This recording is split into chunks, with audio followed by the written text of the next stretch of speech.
Hello and welcome everyone to the Gen X Dad and his Gen Z Teens podcast. This is a program that takes a lighthearted look at generational differences about all sorts of topics. We explore everything from pop culture to history to relationships to politics, but only at a shallow level. We don't aim to be controversial or be the authoritative voice on any topic. We're not social scientists or scientists of any sort for that matter. We're just here to talk about things that we think are important and that we will have fun talking about. Also, it is my opportunity to publicly and on the record prove that I'm right and my teens are wrong, and that the 80s and the 90s were absolutely the best time to grow up. Our topic for today is money and how we use money in this now present day and age, and the differences between us. And ultimately, it boils down to an analog versus a digital economy. Up until really the internet revolution, cash and checks were king, especially in the 80s. There were no ATMs in that early time. And so you actually had to go to a bank, and banks were these big, even in small towns, big institutions that were busy. And they used to close early because they had to do all their accounting and paperwork, for the most part, all by hand. And so you had to get there. You had to think about, when was the bank going to close, and did you have enough money to get through at least the next day, or importantly, on the weekends. There was always a big rush to the bank on Friday to get whatever money that you might need to get through the weekend. So with that, it's an interesting thing. To be honest, I think I know the answer to this, but have you actually ever been inside of a bank? Like a few times actually when I was younger, to deposit some coins that I had, put those away. But other than that, no. And it's been a while, and it was when I was younger. Okay, what about you? Have you ever been into a bank as far as you know? I've probably been in a bank once or twice when I was younger, but recently the only times I've actually been next to or near a bank is in the drive-through ATMs that you guys sometimes use. Yep. Yeah, there's not a whole lot of reason to go, and we'll get to that here a little bit later. But as far as I remember going to the bank with my parents. I know my mom used to take me a lot. I had just a basic savings account. And what's funny is, and I remember kind of having this conversation with my older teen when he was young, but I remember my mom explaining to me sort of how banks work. And I remember getting really upset because when she was explaining that, the bank, we deposit in money, and that the bank borrows from us to loan it out. And all I heard was the bank was going to use my money and give it to somebody else, is how I understood it.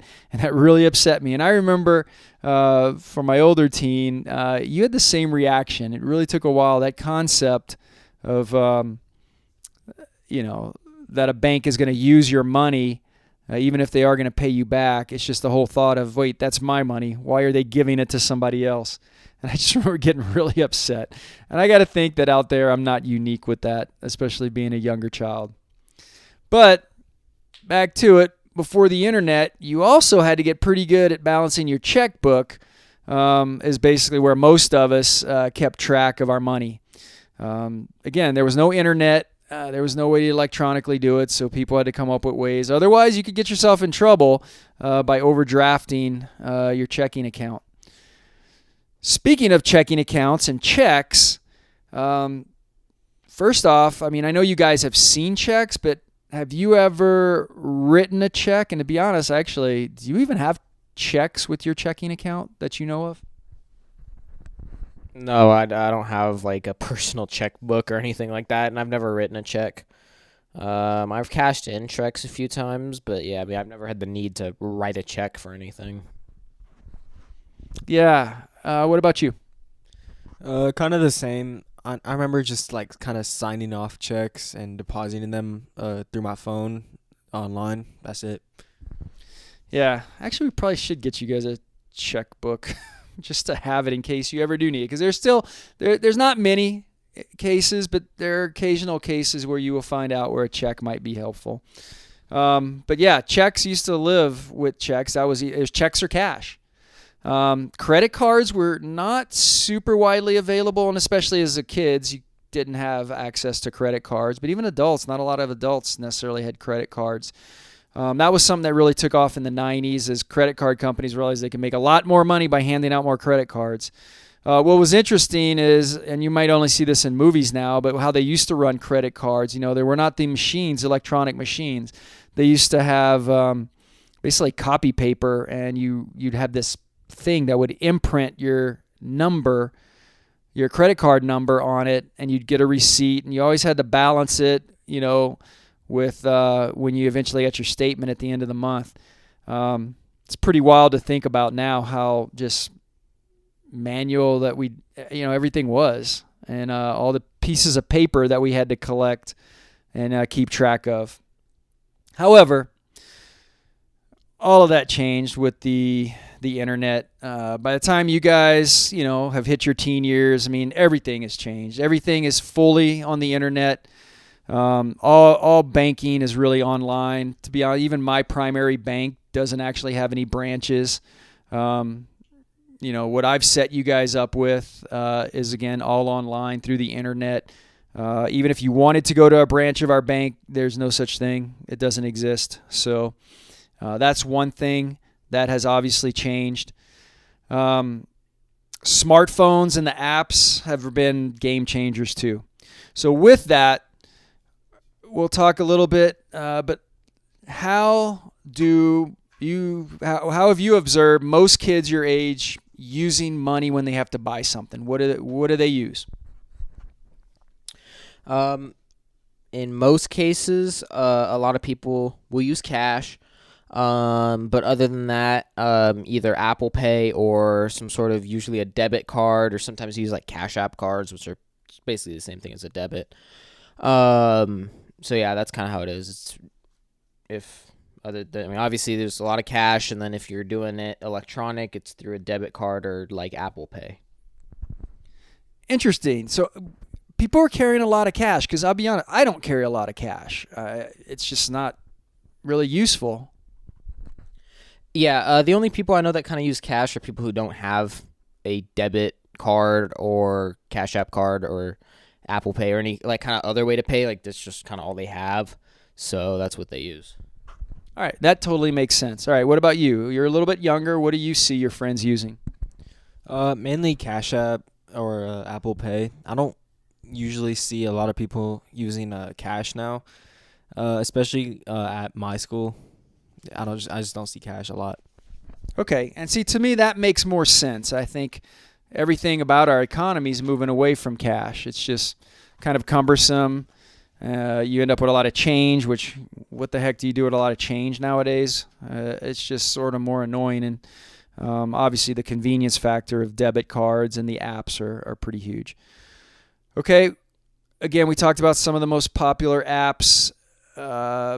What do you guys prefer to use? You do have several options. What's your preference to when you have to pay for something when you're out with friends or whatever?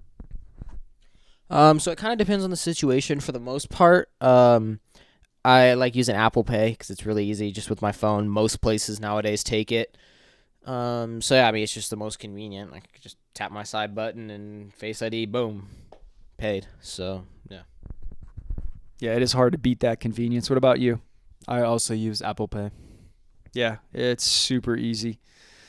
I'm not as much in a habit of it, but to be honest, I think even from a security standpoint, I think it's actually more secure than just using your debit card or credit card. So I probably should start using it a bit more.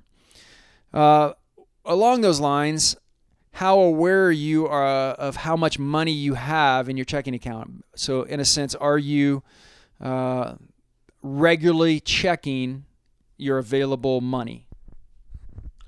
Yeah, I do check my account pretty regularly, especially if either I've been spending a lot of money or I'm about to spend a lot of money or something. But yeah, no, I'd usually check it every once in a while. Okay. Probably should do it more than every once in a while. What about you? I only check it when I see a notification on my banking app, so I don't look at it that consistently. Okay? I mean, it's about building habits. I know you guys don't really use it that much because I still pay for most everything. Yay, me. But it's about building habits. All right. We talked about other people carrying cash. Do you regularly carry a lot of cash with you? I wouldn't say I carry a lot, but I try to keep kind of a decent amount just because there are some cases where it's helpful, especially, sometimes you run into places where they can't take card or whatever, and cash is just always easy. So I try to keep some. Smart. What about you?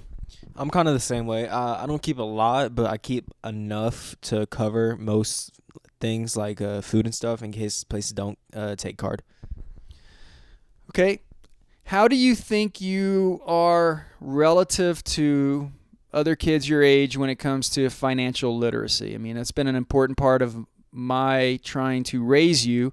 How do you think you guys are with understanding how all this works? I think honestly I'm pretty far ahead of pretty much everyone else my age and probably even a little older. Obviously, there's a lot you've taught me, and then it's something that I've kind of found a little interesting, and I like having money, so knowing how to manage it and make the most of it is, kind of comes along with that. So I've kind of done extra on my own to try to kind of learn how stuff works and what to do. So yeah, I think I'm pretty far ahead of people my age. Cool. You're welcome. All right. What about you? Where do you think you are in relation to your friends? Yeah, I'm pretty far ahead of them. For most people my age, they don't really know much, and I don't know a lot either, but I definitely know more than them. All right. Well, with that, is there anything else, any final thoughts you have as far as what you think kids your age should be doing, or more importantly, what their parents should be doing to help them out? I think parents should do more when it comes to financial literacy and teaching their kids kind of at least the basics of how stuff works, because it is. I mean, it's something you're not taught in school. It's something that should be taught in school, but most of the case you're not going to get taught it. So you kind of need to. It's best that you learn it, kind of before you have more money available and you can make bigger mistakes. But I think also, there's parents out there who may not be the most financially literate. I think a lot of people aren't that financially literate. So I think it's something that should be taught in schools by people who know what they're talking about. Yeah. Yeah, good words. What about you? Yeah, teach financial literacy in school. All right, make us all better. Okay. Well, I hope you enjoyed this episode. If you have any comments or any suggestions of things you do personally, or things your teens do, or anything to share with the wider group, please leave a comment.